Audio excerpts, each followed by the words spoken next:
said that there is a tiger claw is owned by baby Nimai, and the same 3-4 claws are owned by Lord Narasimha also. Narasimhadev, yes. And regarding this only, Mataji, like this is like tiger means an animal. Yeah. So when we see Lord pastimes in Bhagavatam also, not only in Bhagavatam, many rishis also, and like in the form of Naranarayan also, Lord wear the deer skin. Yes. And many rishis and yogis also use this deer skin during the meditation. Yes. So when we come to learn this, Mataji, there is some purpose why God is using all these products of animals.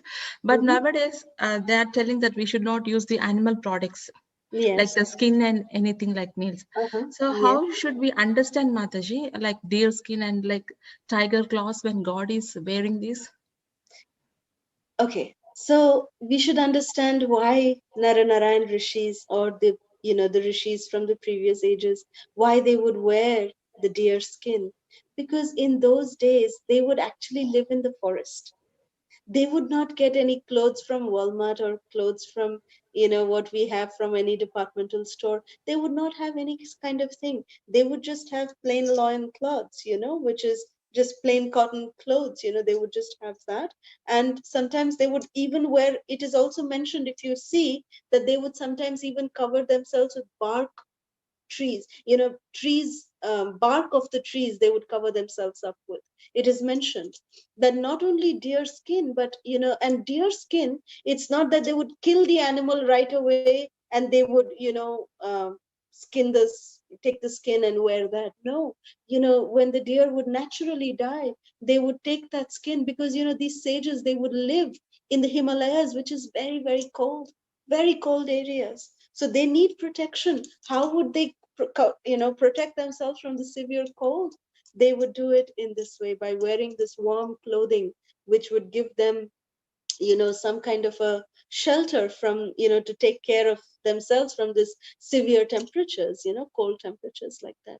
So and also the tiger claw pendant, it is nowadays, of course, we know that we don't know how they acquire it, but animals are not, those days animals were not harmed for getting these products.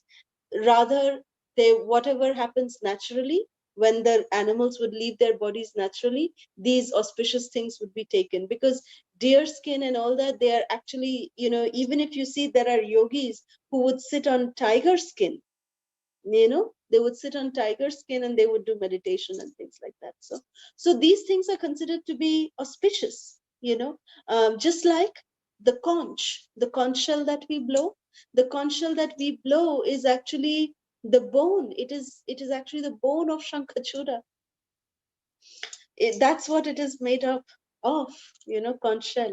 So it is a bone. So therefore, actually, you can't even ship it from, you can't do overseas shipment of, like normal post, it can't go by. Conch shell is not allowed because it is considered to be animal product.